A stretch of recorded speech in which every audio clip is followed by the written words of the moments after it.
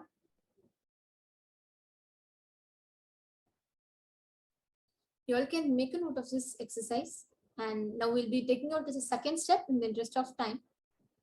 The second part of this exercise is the moment you think of money, whatever you feel and think, like you may have different ideas and opinions, like, oh, money is difficult, money is impossible, unless you cheat, you can't get money. And even if you cheat, somebody will cheat from you. All the ideas and incompletions that you carry about wealth, please write it down.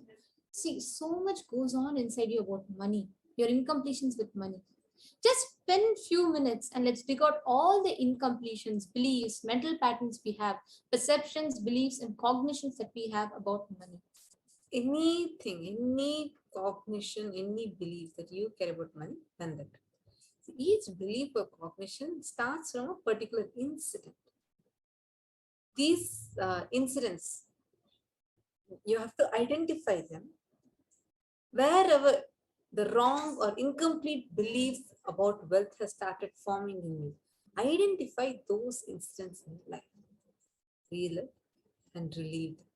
Complete those incompletions. Go back to that same age when the incident happened, when the idea, the belief, the perception started building inside you. So we're going to be continuing with the further segment, which is wealth creation in the Hindu way. Creating wealth makes you non-violent because your whole energy becomes creative. Creating wealth brings tremendous interest in life and non-violence. Creating wealth is an intrinsic part of life. Krishna says very beautifully in Gita, Gahano karmano gatihi. The universe by its very nature works, works, works. If you have at least the goal of creating wealth, you will be creative. Your energy will be channeled properly. There are two dimensions of wealth creation, Shankanidhi and Padmanidhi. Now, the Shankanidhi means conquered wealth. Conquered is not in the negative connotation, it is conquered from natural resources. Padmanidhi means flowered wealth, like a lotus, created. Padmanidhi is made to flower from the natural resources.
So apologize for the technical glitch.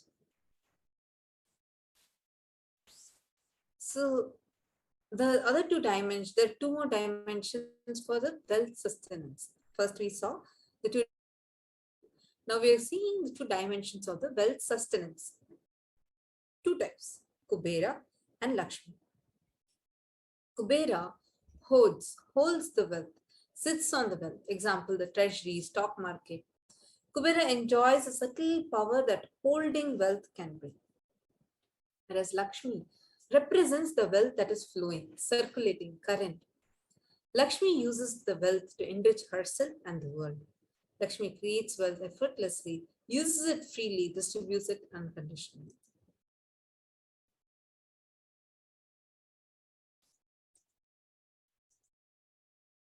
So now the next step after completion is to consciously decide what you want to manifest in the next 3 months in the wealth dimension. Understand, is a very, very powerful process.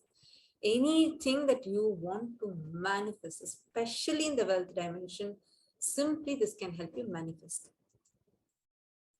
Write clearly what is your intention. What is it that you want to manifest in the next 3 months in the field of wealth? All of us are understanding? Write clearly what you want to manifest in the next 3 months. See, So whatever you think as well, like you may think more than money, more currency, a person as a wealth for your life, or situations as wealth for your life, or for some being active.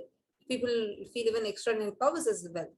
So whatever you consider as your wealth that you want to manifest and attract in the next 3 months, spend that time. Now, as all of us complete, see, each of us take effort to complete. Now, when once you put one step, you will be able to complete, you'll break your patterns, everything.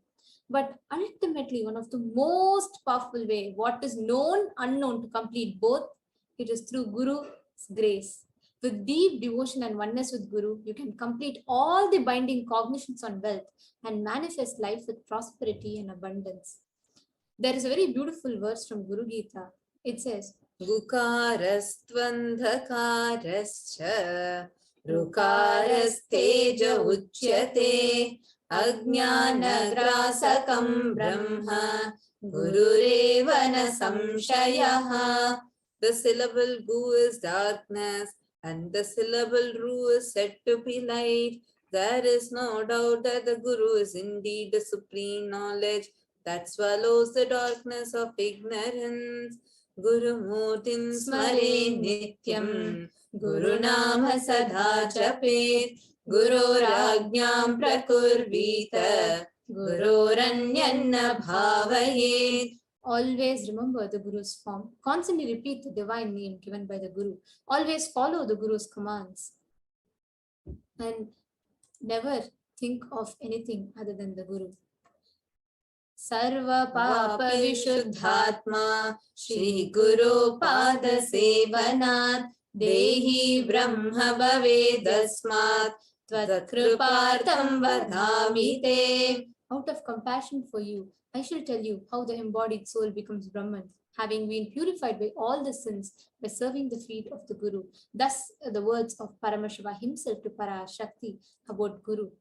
Now, what is the best way to experience a breakthrough? Understand, any pattern you want to complete in life, anything, no matter what, when you put in effort, of course, there is a completion, like you take your step to do it.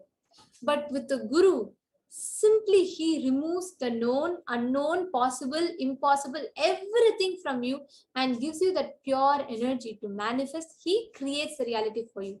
That is why Guru is not a Vyakti. He's not a person as we imagine. He's not a mere form. He's a Tattva, a principle.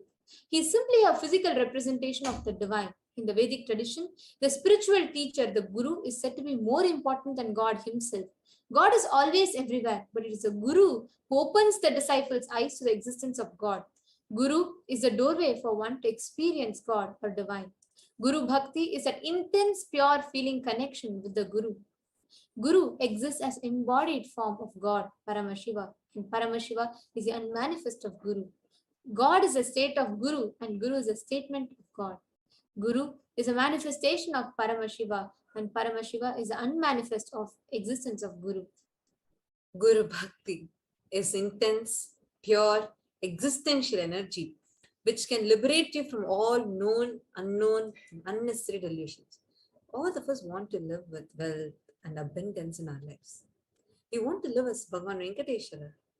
However, we have a question. Is it possible for me? How long will it take for me to realize it? I tried before, but I may not succeed. Is there any way it can be like an instant? Immediately it can happen? Does Hinduism offer a solution that is instant and immediate?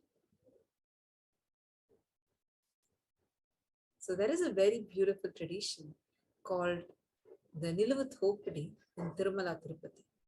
We were just learning what Guru's Giri, we were just learning about this.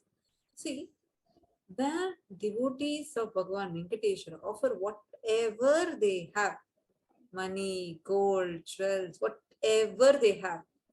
They go and offer it in the Hundial as offering their incompletions and karmas at the feet of Venkateshwara.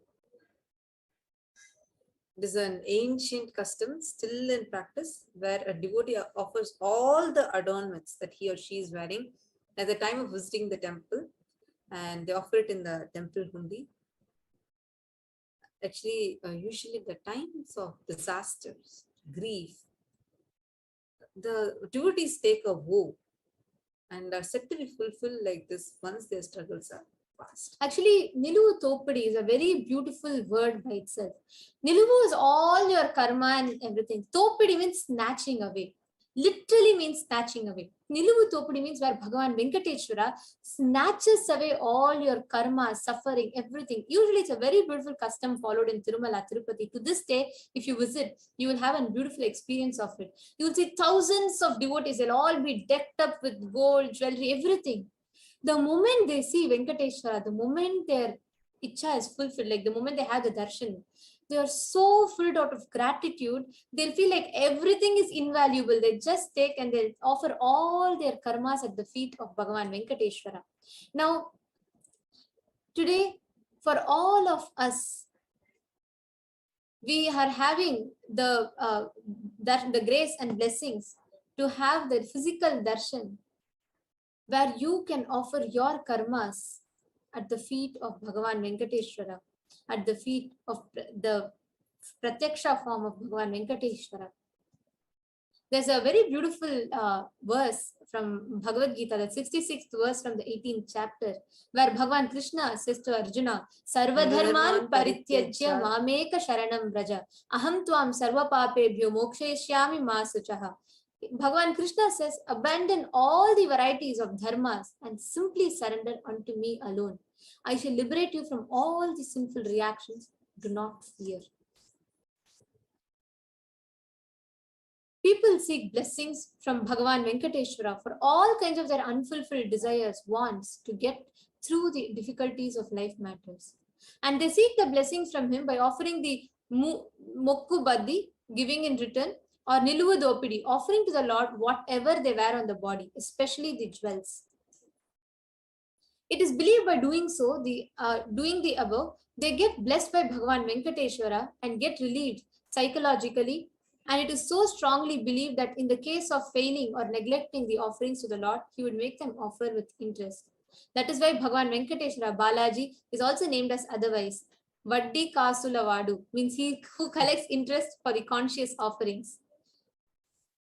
For everyone who is watching this right now, today on this Vaikuntha Vasil, on this auspicious darshan, where we are having the darshan of Bhagavan Venkateshwara, the Kali Yuga Daivam, the Lord of the present Kali Yuga, you can offer all your karmas, all the suffering, pain, everything that you had, whatever you went through, just as a conscious offering at the feet of Bhagavan Venkateshwara. Especially during this COVID time where the pandemic has hit so strongly that people are losing their minds, people are losing the health, in everything, in so many places we are just going down.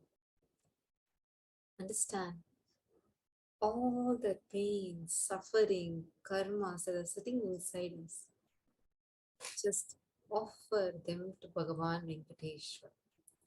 And there's actually another beautiful thing associated with this. This is actually direct power to manifest abundance. We may wonder, how by giving away everything, how can I manifest more? See, understand, only when you cognize yourself as, see, only if you have something, you can give it, right? And when you're offering everything that is yours to Bhagavan Venkateshwara, it matures is so much consciously, become so consciously rich, the very cognition about you will be filled with so much of abundance, such that you're able to give away all of that. And with that shift which is happening in your deep devotion, that shift will make you as a magnet to attract. whatever inner blueprint you carry, based on that inner blueprint only, you are attracting things in your life. If you keep carrying the inner blueprint of poverty consciousness, or maybe wealth will not be stable, wealth is whatever, then only those are manifesting outside. Now, when you ferociously, or out of your deep devotion, just take everything from head to toe and offer it to Bhagavan Venkateshwara, that devotion will just create a shift inside you. And because of the shift that's created inside, you will just become a magnet to attract wealth. Today, we are having a beautiful blessing. Swamiji, the Supreme Pontiff of Hinduism, Bhagavan Sri Nithyananda Paramashivam himself, has opened this opportunity for thousands of the devotees to offer and be relieved from their thopidi. Today, the Supreme Pontiff of Hinduism will be gracing us the Venkateshwara BHAVASAMADHI darshan and accepting our offerings and liberating us from the karmas and incompletions.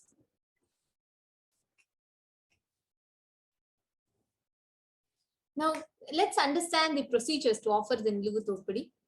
The first step is you will adorn yourself with all the gold and silver jewels that you have, like how you would like to adorn yourself just in the space of oneness with Bhagavan Venkateshwara, and have the darshan of Bhagavan Venkateshwara looking exactly in the space of oneness, from the space of gratitude and love. And the moment you adorn and you have the darshan, just sit out of the devotion and gratitude, have the darshan of Bhagavan Venkateshwara. And for this, even if you wish to offer with even any amount of money, that also should be fine.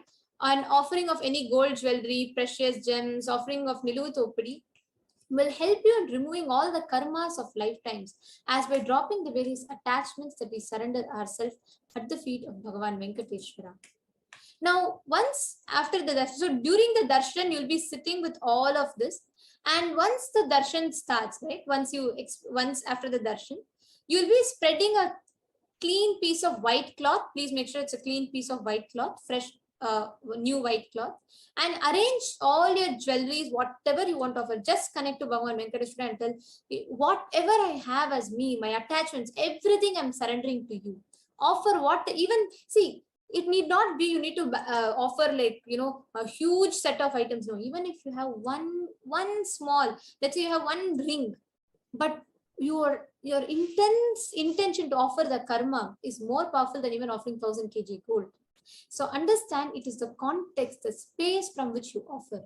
So whatever is coming, whatever you experience in your inner space, just with that powerful intention, stand in front of the screen and bow down saying, Venkateshwara, today you have come here on this Vaikuntha Vasal, on the Surga, open the gates of Vaikuntha to me. Let me offer all my karmas to you. Please snatch it away from me and remove the jewels and offer it as your karmas. Please understand, the moment you make this declaration, it is not just the gold value. It is not about the gold value. It is about the karmas, your attachments, your patterns, samskaras, which get attached to it. And also such a deep feeling connection happens with Swamiji. It's a very, very, very beautiful thing. Now, from the space of abundance, remove all the jewels that you wanted to offer. This should be done only after darshan. So we're only telling the procedure, but this will be done only during or after the darshan. Niluvuthoppadi happens after you have the darshan of Bhagavan Venkateshwara. So do not do this now. If you want to offer anything, if you feel like offering, just go deck yourself up with the jewels and come and sit. And as you feel like offering, just offer. And just a reminder to all the viewers, this is not a mandatory process. This is purely an option. We would like to share this with you because this is an exact process. Most of the people, almost everyone who visits Tirupati will do this process, and it's a very powerful way to connect with Bhagavan Venkateshwara. So and you a very powerful experience way to manifest wealth. So it's been followed for like thousands of years now, hundreds of years now. Now, once you arrange all the jewels in the white cloth, you'll be taking a picture of all the jewels and upload them in the form. And you will be putting them together in the cloth carefully and tying them with 3 knots securely. The moment you tie this, that becomes your bag of karmas. So the whole karmas, everything you're knotted in there, and then you will place the cloth with jewels in your puja room. Do not touch, because once the 3 knots are put, you're like packing all your karmas into it. And once that is done, whenever you can go and courier it as soon as possible. Actually, you should be couriering it to the temple where it will be offered to the Nijavatara or to the Pratyaksha Avatara of Bhagavan Venkateshwara. So you may courier your offering to the temple address below. You all can take a few minutes to note the details.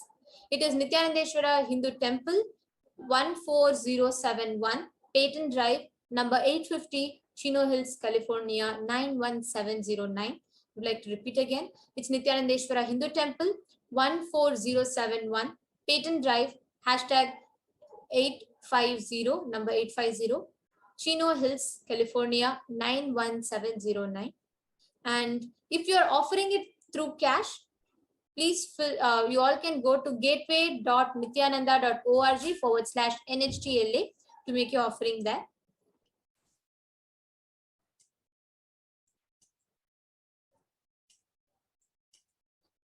And to all the viewers that are watching us now, not just having the darshan of Bhagavan Venkateshwara on the Surgavasal day, but all of us have the beautiful opportunity of experiencing 21 days with the avatar, a powerful, intense 21 days, an energy blast of Paramashivoham level 3. And I'm sure this is like buzzing everywhere around Kailasa.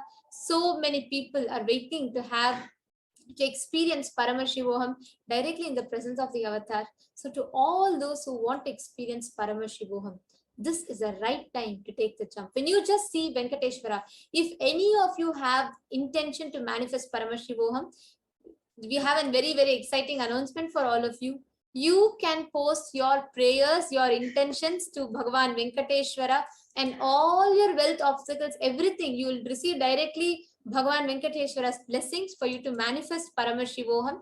So please go ahead, to all of you that are waiting to clear all your obstacles so you can spend your 21 days of time with the avatar in that intense Paramashivoham level 3 experiencing Paramadvaita. This is the right time. So you all can also visit kailasa.org/Paramashivoham, and please go ahead and make your registration there for Paramashivoham.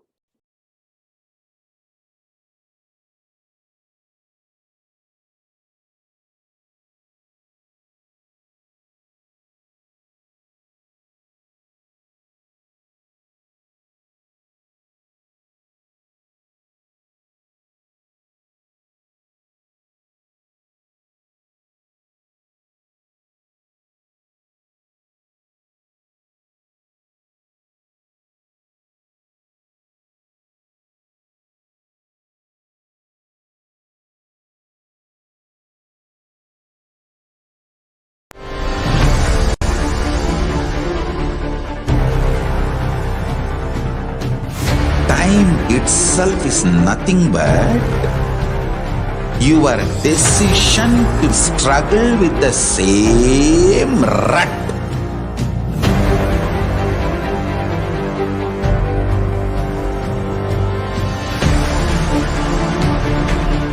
Your decision to struggle with the same rut is time, Kala. Your decision to swallow time is Kala Bhairava.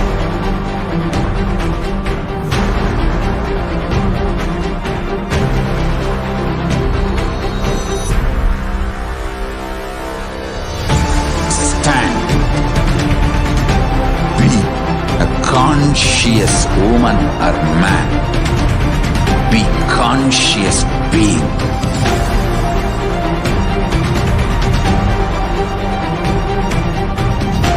Shrink the time through conscious will persistence. Make the future into present by being ferocious with yourself.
itself is nothing but your decision to struggle with the same rut.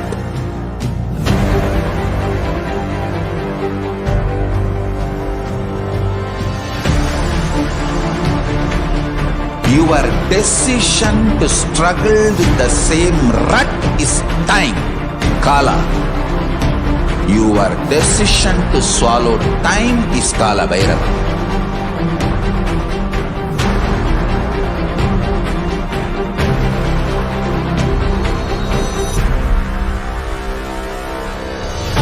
Stand.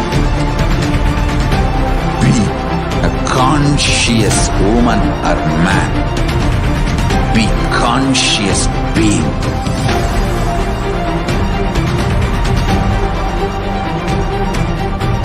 Shrink the time through conscious will persistence. Make the future into present by being ferocious with yourself.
On this auspicious day of Vaikuntha Ekadashi, let us all get ready now to receive the darshan of Bhagavan Venkateshwara. Let us all now understand about Bhavasamadhi darshan. Today, Swamiji, the Supreme Pontiff of Hinduism, Bhagavan Sri Nithyananda Paramashivam, is himself embodied, manifesting as the Nija Avatara of Bhagavan Venkateshwara. Everyone who wishes to offer to Bhagavan Sri Venkateshwara, you all can take a sankalpa and make the offering today. And Swamiji, the Supreme Pontiff of Hinduism, is the Nija Avatara, as the Nija Avatara of Bhagavan Venkateshwara, will be blessing each and every one of us, giving each and every one of us the boon and science to manifest abundance and prosperity, awakening the wealth consciousness in us. So all of you, those who wish to be part of Paramashivoham, those who wish to manifest wealth, you all can feel free to go ahead and post your comments. You all can post your prayers, requests, everything during live, and Bhagavan Venkateshwara himself will be blessing all of you. Now let us understand. You can post your comments through the different social media platforms. So first is the YouTube channel, Kailasa HDH Nithyananda YouTube channel. So first you can click the membership, to join the membership, click the join button, which is provided right next to the channel's name. And you can ask your questions over here. And in Kailasa's HDH Nithyananda Paramashivam Facebook page, click the like button and you'll start the following. You'll start following the page. And to ask your questions, you can comment in the comment section. Same way in the Twitter, Kailasa's HDH Nithyananda Paramashivam Twitter account.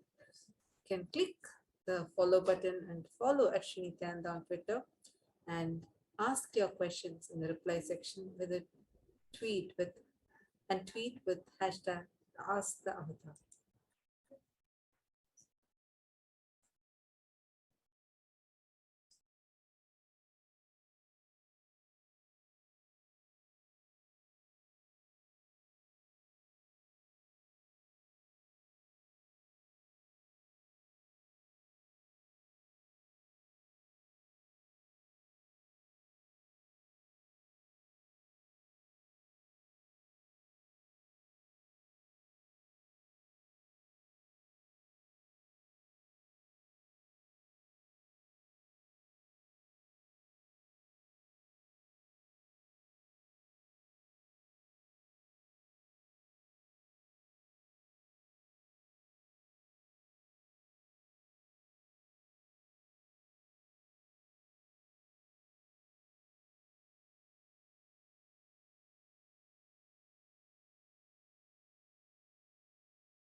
We apologize for the technical glitch. So now we are going to be entering into preparing ourselves to receive the darshan of Bhagavan Venkateshwara. Bhavasamadhi darshan.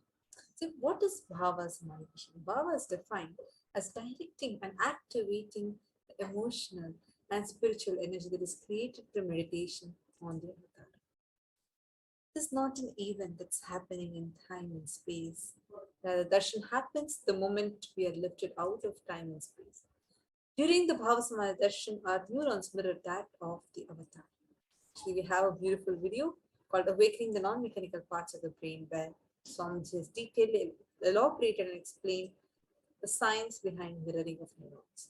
So the brain neurons mirror and activate and process all the observed movements or information of the avatar just by seeing. Without any physical act of imitation. That means our whole body silently sitting and without any movement recreates what's happening in the avatar inside of us. The science of Bhavasamadhi darshan knows no distance, a phenomenon that modern science is just discovering in terms as quantum tunneling. Our thoughts during the Bhavasamadhi darshan, our thoughts for seconds significantly reduces and we relax into the space of beyond thoughts and thoughtlessness, becoming mentally at ease in coexisting dimensions beyond duality, where we and the divine become one and same, unconditioned by the parameters of time and space. Now let's enter into the science of Bhavasamadhi darshan. Bhavasamadhi darshan is a science of Nijavatara. Manifesting Nijavatara means the physical embodied form, manifesting the consciousness of Paramashivoham. Understand? Consciousness, pure, formless, that expresses through the being of Paramashiva, through the Divya Sharira, light body, and manifests as the physical embodied form, the Nijavatara, for us to experience Paramashiva. This is called as the Bhavasamadhi darshan. Today we are going to be having the Bhavasamadhi darshan of Bhagavan Venkateshwara, where Bhagavan Parandhama, the pure consciousness formed, is expresses through the being of Mahavishnu and manifests as Nijavatara, the physical form of Bhagavan Venkateshwara. The Archavatara in temples, the deities, reflects the consciousness and manifests the being of the superconscious energy. But because the human beings are not mature enough to receive this high level of experiences from the Archavatara directly, the avatar, the physical embodied form, comes down to bridge this gap and to create the experience of superconscious energy inside all of us. When we have the Bhavasamadhi darshan of the Nijavatara, manifesting beings of various dimensions of Paramashiva, the auspicious components and the powerfulness of those dimensions of Paramashiva are awakened in us. Understand, dimension of Paramashiva manifesting in the Nijavatara, for us to experience the same is Bhavasamadhi darshan. During the Bhavasamadhi darshan, our whole being comes alive and celebrates the energy wave of existence. So, direct experience of costlessness. Very muscles learn to imbibe and radiate Paramashiva without any effort from ourselves. Very biomemory awakens to the space of Paramashiva, ultimate consciousness.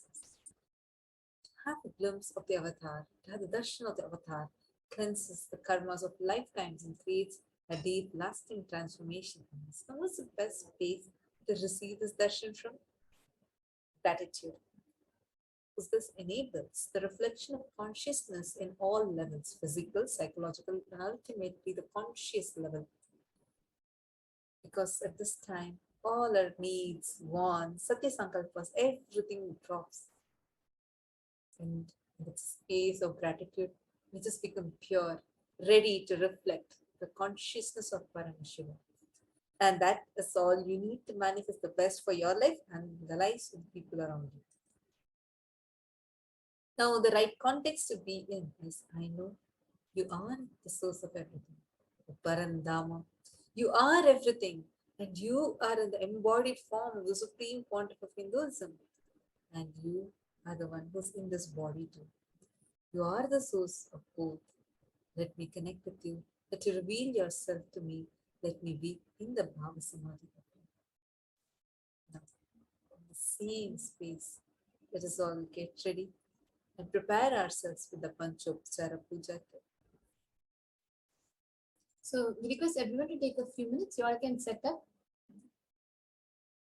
your Panchopachara Puja items. Please set up your dhupa and naivedyam, glitnam, deepa, and some flowers, some water, and food offering. And we'll now be entering into the Paramashiva Dhyana Mantra.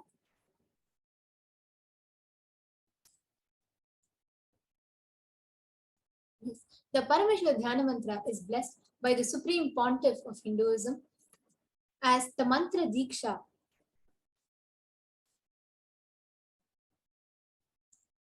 Mantra Diksha, where the energy, experience, and powers are transmitted in the form of sacred mantras.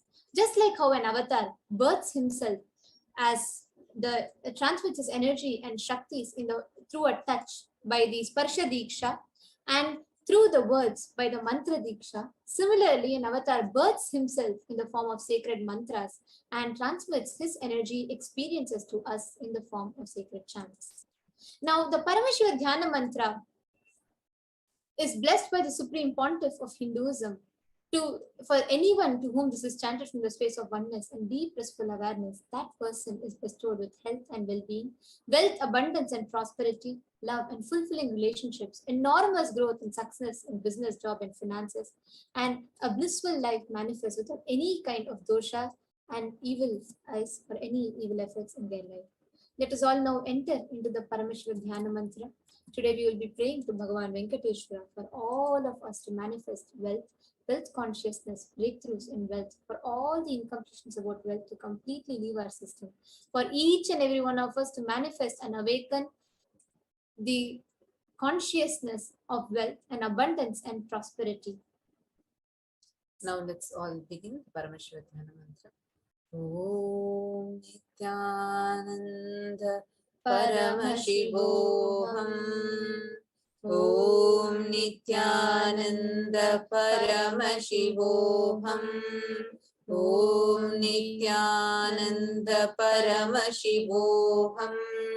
Om Hrim Nithyanandaya Namaha. Om Ham Hom Shivaya Namaha. Om Nithyanandam Paramasukadam Kevalam Jnanamurtim Dvandvatītam Gagana Sadrisham Tattvamasyādirakṣyam Ekam Nityam Vimalamachalam Sarvadi Sakshi Bhutam Bhavatītam Trigunarahitam Sadgurum Tam Namami. Mopata Samasta Dhritakshaya Dvara Bhagavachi Nithyananda Paramashiva Prityartham Asya Devadevasya Mahadevasya Akhilanda Koti Brahmanda Nayakasya Sakala Jagat Srishti Sthiti Samhara Tirobhava Anugrahakya Panchakritya Parayanasya Adimadhyantarhitasya Aprameya Parakramasya Tattvartha Gocharasya Akara Ukara Makaratmaka Pranavatmakasya Vrishabharudhasya Mahadevasya Kamikadivatulanta Mahatantrakya Shaivagama Swarupasya Sakala Nigama Gama Swarupasya Shuddhadvaita Shaiva Swarupasya Nithyananda Padastasya Nithyananda Swarupasya Shuddha Sachidananda Vigrahasya Rupa Rupatitasya Sakala Nishkala Swarupasya Nitya Niranjana Niramaya Nirvikara Khandadi Visheshanasya Shri Nithyanandeshwari Parashakti Sameta Shri Nithyanandeshwara Paramashivasya Shri Nithyanandeshwari Parashakti Sameta Shri Nithyanandeshwara Paramashiva Avatara Bhutasya Sarvadeva Devi Swarupasya Bhagavataha Shri Nithyananda Paramashivasya Cha Prityartham Shubhe Shobhane Muhurtyadya Brahmanaha Dvitiya Paradhe Shri Shvetavaraha Kalpe Vaiva Satamanvantare Ashtavimshati Tame Nitya Yuge Pratame Pade Jambo Dvipe Bharata Varshe Bharata Khande Meru Darshine Parshve Shakabde Asmin Vartamane Vyavaharike Prabhavadinam Shrishtyah Samvatsarana Madhye Shubhanam Samvatsare Shubhayane Shubharitav Shubhamase Shubhakshe Shubhatitav Shubhavasarayuktayam Shubhanakshatra Shubhayoga Shubhakarana Evam Guna Visheshena Vishishtayam Asyam Shubhalitav Adi Kailase Kalparikshasya Dhaha Nithyananda Nagare Smrita Smritana Muktidayake Mahakshetre. Now we request all the participants, whether you're offering this mantra for yourself or for someone else. If you're offering for a male, kindly chant the male names now. Namadheyasya. Now, we request all the participants, whether you're offering this mantra for yourself or for someone else. If you're offering for a female, kindly chant the female names now. नाम्न्याः च यजमानानामावयोः सहकुटुम्बानां बन्धुवर्गाणां धायादिवर्गाणां मित्रवर्गाणां सोदरवर्गाणां समेषां सर्वाभीष्ट सिद्ध्यर्थं सर्वमङ्गलवाप्त्यर्थम् उत्तरोत्तर नवचिन्न स्थिरलक्ष्मी प्राप्त्यर्थं कुटुम्बे सर्वेषां सर्वाभीष्ट सिद्ध्यर्थं चिन्तित मनोरथवाप्त्यर्थं समेषाम् आधिव्याधिनिवृत्त्यर्थं समेषां शिरादिपादपर्यन्तं विद्यमानानां समेषु अङ्गेषु जनित जनिष्यमान सकलविध नानाविध रोगाणां व्यपोहार्थं तद्वारा रोगदृढगात्रवपुः सिद्ध्यर्थं समेषां परिकर्तृभिश्च कृतकरिष्यमान सकलविध मन्त्र तन्त्र यन्त्र विषचूर्णाभिचार स्तम्भन मारण उच्चाटन विद्वेषण वशीकरणादि मान्त्रिक प्रयोगेभ्यः रक्षण प्राप्त्यर्थं तद्वारा समेषां सर्वाभीष्ट सिद्ध्यर्थम्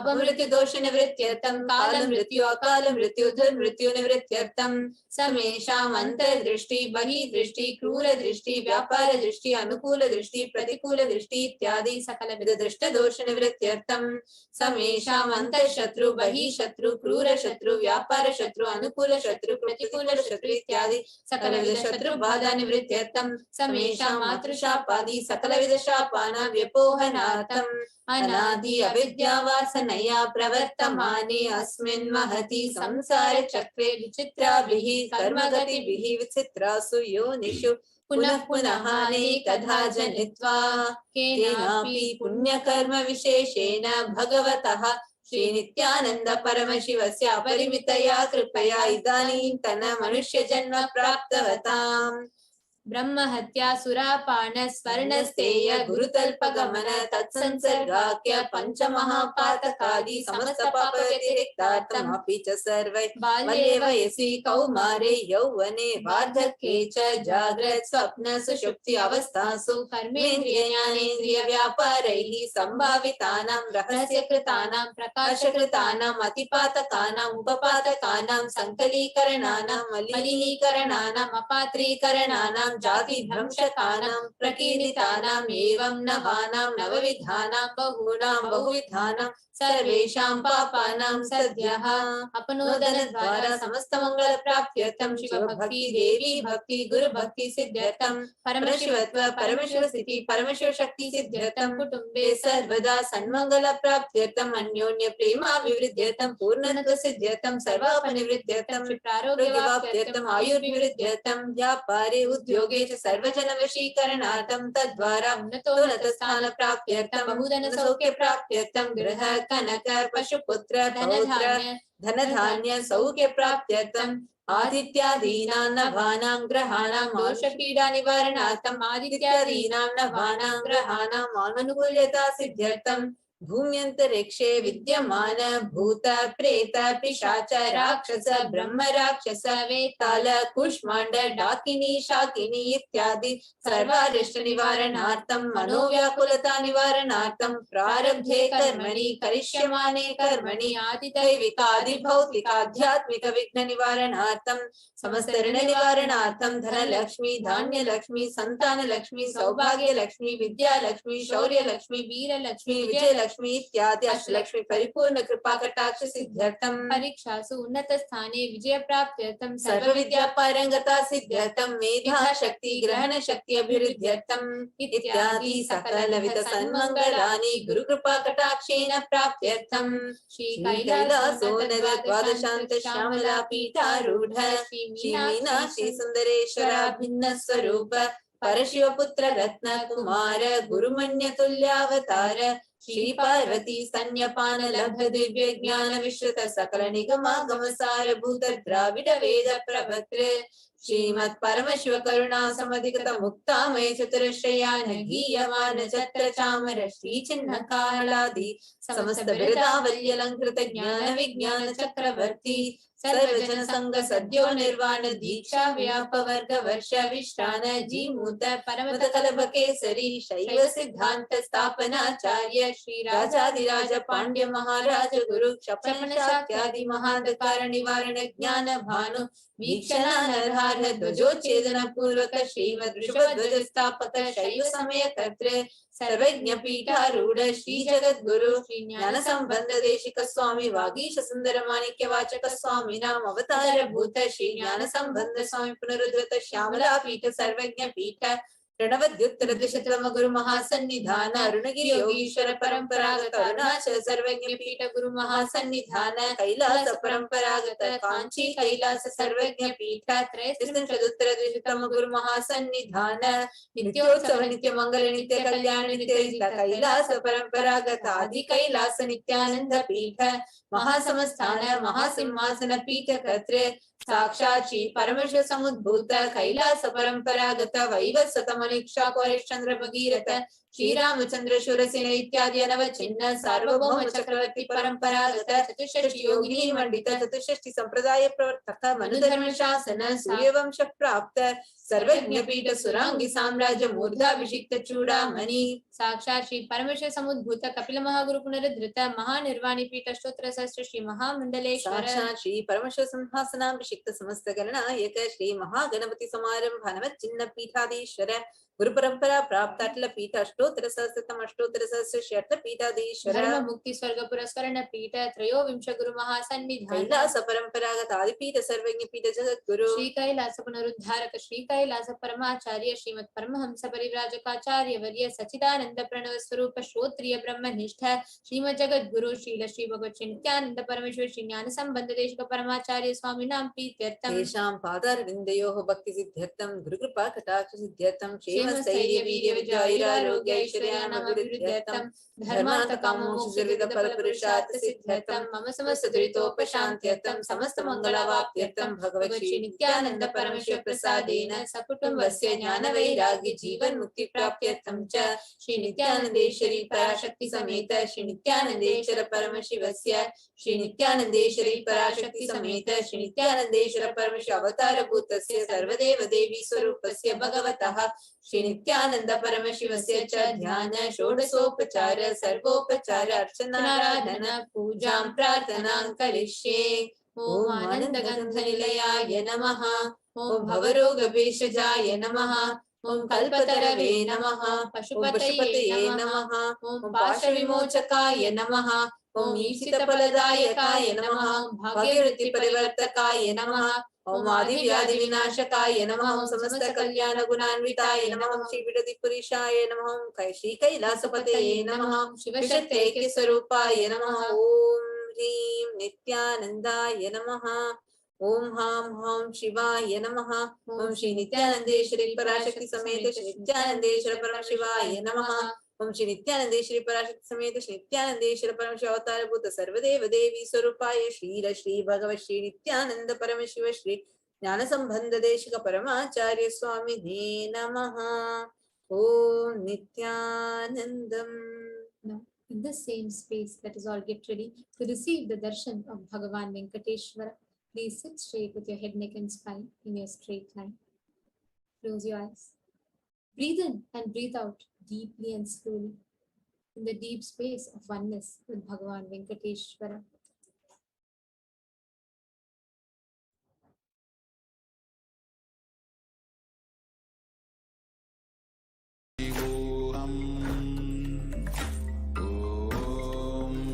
Nithyananda Paramashivoham.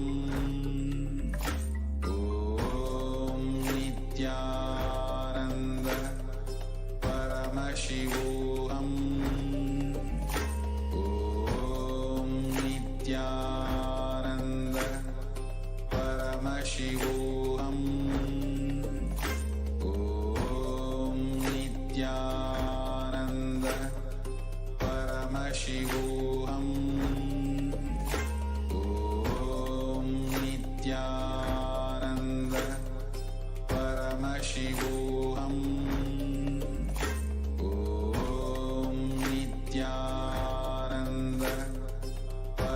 Shivoham.